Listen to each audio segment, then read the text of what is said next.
Welcome to session 1 of 4 of the sessions that we'll be implementing into your week-to-week training routine.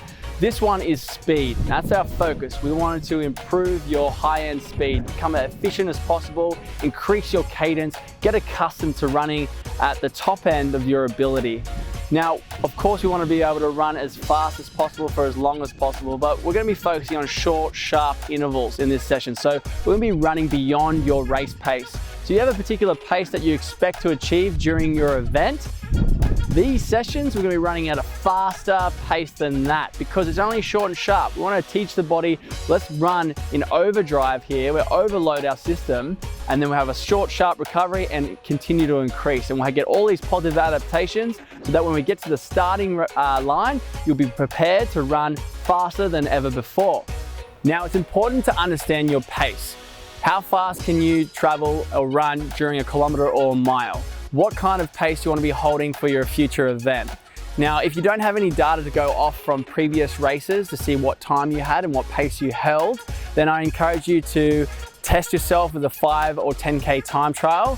You can input this data into a pace calculator, which will have the link below. You'll put your time, your distance, and it will show you your pace. It'll even show you your splits, which is really important because what pace you want to achieve will directly affect what tempo or pace you need to be inputting your training, in particular, the speed training element. So if you want to get a 40-minute 10K time for your future race, and you understand where you are right now, the difference, you'll be slower now, you want to get to that time, that's going to tell you that you need to be doing a sub 4-minute kilometer pace during your 1K time trials with your speed training. So for me, once a week when I perform my speed sessions, I started at 4 sets of 1 kilometer efforts with 2-minute rest.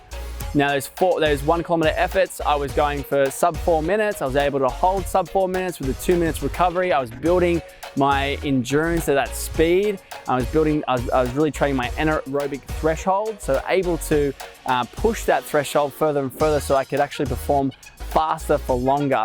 As I got fitter and accustomed to these stresses, I was able to push out to 5 sets, 6 sets. I was able to get faster kilometer splits with the same recovery. And that's a way you can see that tangible data feedback and understanding where you're getting fitter.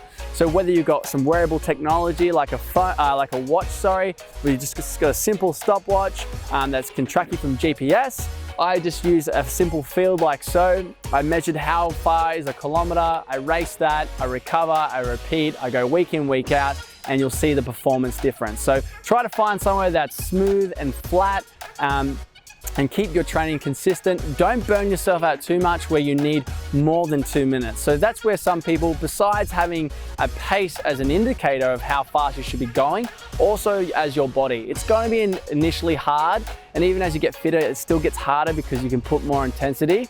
But if you're going too hard within that kilometer, you're going to need more than 2 minutes recovery to be able to repeat the same result. So I definitely recommend you to understand your pace, try a 1 kilometer effort as well, see how you feel with the 2 minutes recovery, and make sure you can maintain that particular pace for the 4 to 5 or 6 sets. You don't want to be going faster or slower more than 5% discrepancy, okay, between all your results. So you should be staying really consistent between all those sets. And continue to work on that and you'll improve your speed.